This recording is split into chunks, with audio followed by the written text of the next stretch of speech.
Good morning, all of you. मैं doctor Parvati Patel, assistant professor of zoology, government JMP college Takhatpur से हूँ। मैं यहाँ बीएससी सेकेंड ईयर के पेपर फर्स्ट के यूनिट फर्स्ट में चैप्टर नंबर 3 में comparative study of respiratory organs of chordates है, जिसका पार्ट 2 लंग्स और एआर सेक है। इसको यहाँ पे बताऊँगी। जब हम यहाँ पे लंग्स को देखते हैं तो जो टेरेस्ट्रियल वर्टिब्रेट्स में होते हैं उनमें इनका जो रेस्पिरेटरी ऑर्गन्स है वो मुख्यतः लंग्स ही होता है। यदि हम लंग्स का डेवलपमेंट को देखें तो जो लंग्स होते हैं वो एम्फीबियंस, रेप्टाइल्स, एबीज, मैमल्स में एम्ब्रियोनिक डेवलपमेंट के समय फेरिंग्स की वेंट्रल वॉल से डाइवर्टिकुलम के रूप में लंग्स का डेवलपमेंट होता है। डाइवर्टिकुलम बाइलोब्ड सेक होती है और आगे जा कर के ये फ्यूचर लंग्स का निर्माण करती है। यदि हम यहाँ पे लंग्स का डेवलपमेंट को देखें तो ये जो लंग्स है, ये फेरिंग्स की संरचना हमको दिख रही है। ये फेरिंग्स है। फेरिंग्स से ये लंग्स प्राइमोडियम है।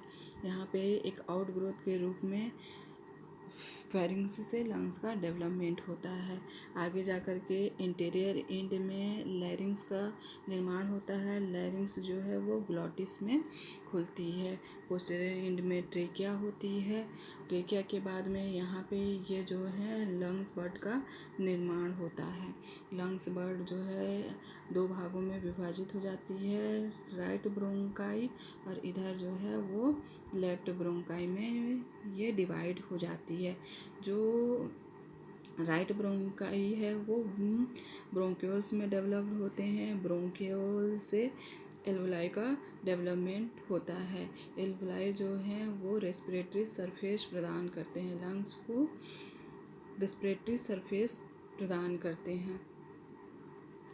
इसके बाद में हम देखते हैं डिफ्नोई फिश। तो यहाँ पे डिफ्नोई फिश में हम सबसे पहले लंग्स की स्टडी करते हैं। जो फिश होते हैं उनमें लंग्स नहीं पाए जाते हैं। डिफ्नोई फिश में लंग्स पाए जाते हैं, इसलिए इनको लंग फिश भी कहते हैं। यहाँ पे नियोसेरेटोडस है जिनमें एक लंग्स पाया जाता है, जबकि प्रोटोपिटेरस और लिपिडोसायरन है जिनमें एक जोड़ी लंग्स पाए जाते हैं। यहाँ पे हम प्रोटोपिटेरस लंग्स को देख रहे हैं, इसकी पिक देख रहे हैं। इधर ये लिपिडोसायरन का लंग्स है। यहाँ पे है ये। जब हम इस डायग्राम को यदि हम देखते हैं तो यहाँ पे देख रहे हैं, इनमें ये पल्मोनरी आर्टरी होती है, पल्मोनरी वेन होती है, इनमें सिंपल एल्वुलाई होती है। इस तरह से ये प्रोटोपिटेरस और लिपिडोसायरन्स के लंग्स हैं, जिनकी संख्या 1 पेयर पाई जाती है। इनकी संख्या 1 पेयर होती है। इसके बाद में हम एम्फीबियंस के लंग्स देखते हैं। यदि हम एम्फीबियंस के लंग्स को देखें तो एम्फीबियंस के लंग्स साधारण सेक के समान पतली भित्ति लचीले थैले के समान होते हैं। ये प्लूरोपेरिटोनियल कैविटी द्वारा आश्रित होते हैं। इनमें लैरिंग्स का सबसे पहले डेवलपमेंट एम्फीबियंस में होता है। वॉइस बॉक्स होते हैं ये जो हैं वो हायोड कार्टिलेज के द्वारा सपोर्टेड होते हैं। इनमें हायोड कार्टिलेज पाए जाते हैं। इनमें एरिटिनॉइड्स कार्टिलेज भी पाए जाते हैं। क्रिकॉइड कार्टिलेज पाए जाते हैं। वोकल कॉर्ड पाया जाता है। वोकल कॉर्ड जो है वो साउंड प्रोड्यूसिंग ऑपरेटर्स होते हैं। यहाँ पे हम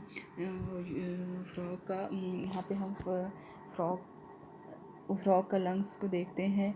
यदि हम फ्रॉग के लंग्स को देखें तो यहाँ पे जो है हायोड प्लेट पाई जा रही है।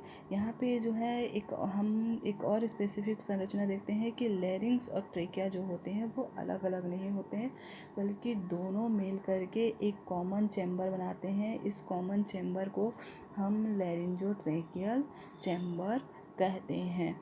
यहाँ से ये राइट ब्रोंकस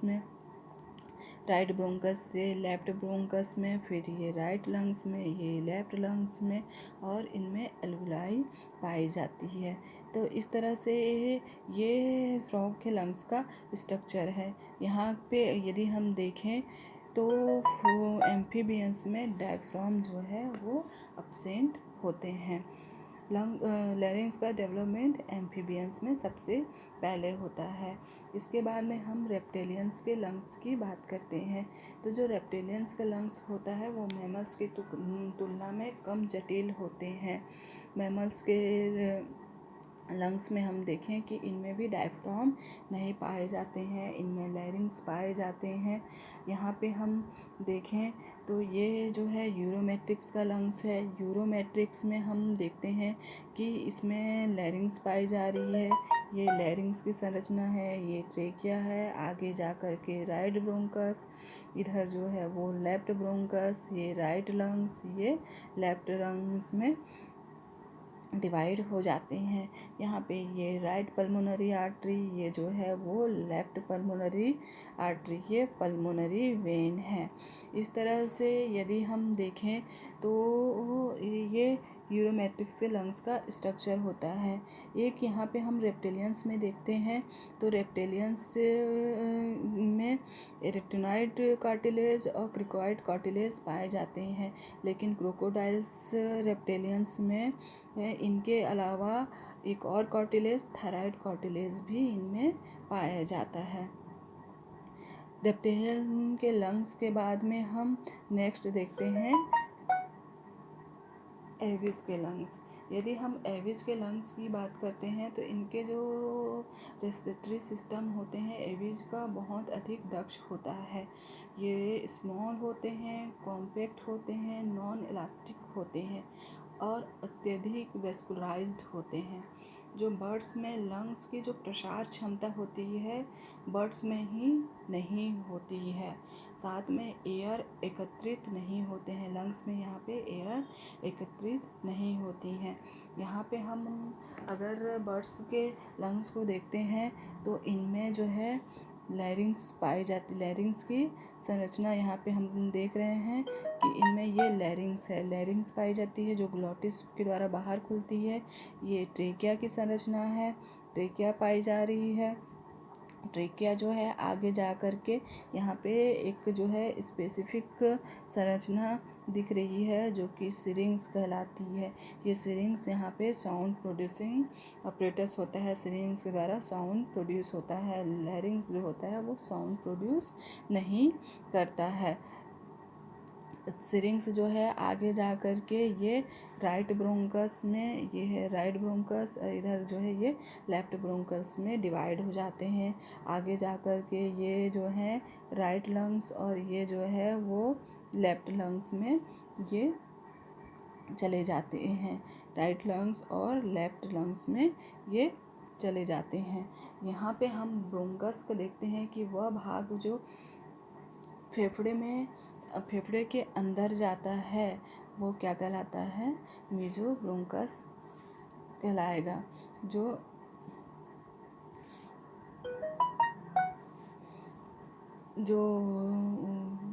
ब्रोंकस का वह भाग जो कि लंग्स के अंदर जाता है, ये जो है ये लंग्स के अंदर जा रहा है, ये क्या कहलाता है, मीजो ब्रोंकस कहलाता है। यहाँ पे हम देख रहे हैं ये मीजो ब्रोंकस होते हैं। मीजो ब्रोंकस से ब्रांचेस निकलती हैं, ये ब्रांचेस निकल रही हैं, ये ब्रांचेस निकलती हैं जो कि सेकेंडरी ब्रोंकस कहलाती हैं। ये क्या कहलाती हैं, सेकेंडरी ब्रोंकस कहलाती हैं। सेकेंडरी ब्रोंकस से फिर ब्रांचेस निकलती हैं जो कि टर्सरी ब्रोंकस या पैरा ब्रोंकाई कहलाती हैं। पैरा ब्रोंकाई से फिर और ब्रांचेस निकलती हैं जो कि रिकरेंट का निर्माण करती हैं। यहाँ पे रिकरेंट में ब्लड कैपिलरीज पाई जाती है, एयर कैपिलरीज पाई जाती है।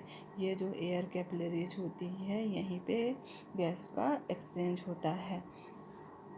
यहाँ पे जब हम एविस के लंग्स की बात करते हैं तो एविस के लंग्स में एक एयर सैक पाया जाता है। यहाँ पे हम देख रहे हैं कि एयर सैक की उपस्थिति जो है वो एविज के रेस्पिरेटरी सिस्टम को अधिक दक्ष बनाती है। ये एयर सैक जो होते हैं वो लंग्स से 5 ब्रोंकाई बिना डिवाइड हुए सीधे लंग्स की वाल्व से बाहर निकल जाते हैं।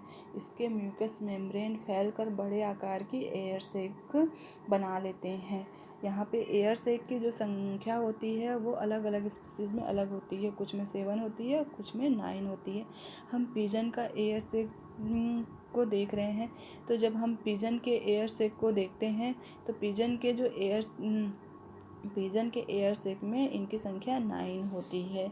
यहाँ पे हम एयर सैक में देखें तो ये सर्विकल एयर सैक है। इसके बाद में सर्विकल एयर सैक के बाद में thoracic interior thoracic air sac, posterior thoracic air sac और एब्डोमिनल एयर सैक। ये जो चारों होते हैं वो पेयर में पाए जाते हैं। दोनों साइड हमको देख रहे हैं सर्विकल एयर सैक, ये भी राइट सर्विकल एयर्स और इधर जो है वो लेफ्ट सर्विकल एयर्स है। यहाँ पे ये जो interior thoracic air sac left anterior thoracic air sac है और ये जो है वह right anterior thoracic air sac है। इसी तरह से जब हम देखें तो ये जो है right posterior thoracic air sac है और ये जो है वो right posterior thoracic air sac है। इसके बाद में हम लोग देखें तो राइट एब्डोमिनल एयर सैक होते हैं और लेफ्ट एब्डोमिनल एयर सैक होते हैं। ये जो राइट है और लेफ्ट एब्डोमिनल एयर सैक पाए जाते हैं। इनकी ये पेयर में होते हैं। जो ये 9वां है इंटरक्लेविकुलर एयर सैक, ये इनकी संख्या 1 होती है। इस तरह से पिजन में 9 एयर सैक पाए जाते हैं। यदि हम एयर सैक की यदि हम फंक्शन को देखें तो एयर सैक का जो यदि हम फंक्शन को देखते हैं तो एज रिजर्वायर ऑफ एयर, यह वायु का संग्रहण करके रखती है। साथ में यह एज हीट रेगुलेशन, ये क्या करती है, ठंडा करने की विधि को विकसित करके शरीर के टेम्परेचर को बनाए रखती है। एज अ बैलून्स यदि देखें तो ये बॉडी की स्पेसिफिक ग्रेविटी को कम करती है और साथ में शरीर को हल्का बना करके इनको उड़ने के लिए योग्य बनाती है। तो एयर सैक की जो उपस्थिति है वो इनको उड़ान भरने के योग्य बनाती है। इसके बाद में एज डबल रिस्पायरेशन, यदि हम देखें तो एयर सैक होते हैं वो इन रेस्पिरेशन में एयर को ग्रहण करते हैं और एक्स रेस्पिरेशन में एयर को बाहर निकालते हैं। तो इस तरह से जो लंग्स होते हैं वो 2 बार प्योर एयर को ग्रहण करते हैं, जो कि एयर सैक की उपस्थिति लंग्स की क्रियाशीलता को और भी बढ़ाती है। इस तरह से एयर सैक जो होते हैं वो बर्ड्स के लिए बहुत ही इम्पोर्टेंट होते हैं। इसके बाद में मैमल्स लंग्स, यदि हम मैमल्स के लंग्स की बात करते हैं तो जो मैमल्स के लंग्स होते हैं स्पॉन्जी होते हैं, हाईली इलास्टिक होते हैं और ये प्लूरल कैविटी में बंद होते हैं। इनमें डायफ्राम पाया जाता है। मैमल्स में ही डायफ्राम पाए जाते हैं। एम्फीबियंस, रेप्टाइल, एविज में डायफ्राम नहीं पाए जाते हैं। यदि ये हम देखते हैं तो इनकी राइट साइड में लोब की संख्या जो होती है वो लेफ्ट की तुलना में ज़्यादा होती है। यदि हम मेन के केस में मनुष्य में देखते हैं तो यहाँ पे राइट लंग्स में 3 लोब होते हैं जबकि लेफ्ट लोब में 2 लोब होते हैं। ये जो है ये रैबिट का लंग्स है। यदि हम रैबिट के लंग्स की यहाँ पे बात करते हैं तो ये जो है लैरिंग्स है, लैरिंग्स के बाद में ट्रेकिया, ट्रेकिया के बाद ब्रोंकाई, ब्रोंकिया के बाद में ये जो है वो लंग्स है। यदि हम राइट साइड में जाते हैं तो राइट साइड में देखते हैं कि इनमें 4 लोब होते हैं। एक होता है इंटीरियर एजाइगस लोब, दूसरा posterior azygos lobe, right interior lobe और ये जो है वो राइट पोस्टीरियर लोब। इनकी संख्या क्या होती है, 4 होती है। जबकि इधर देखें लेफ़्ट साइड में तो एक लेफ़्ट एंटीरियर लोब और ये दूसरा जो है वो लेफ़्ट पोस्टीरियर लोब होते हैं। इस तरह से इनमें 4 राइट साइड में 4 लोब पाए जाते हैं और लेफ़्ट साइड में 2 लोब पाए जाते हैं। यहाँ पे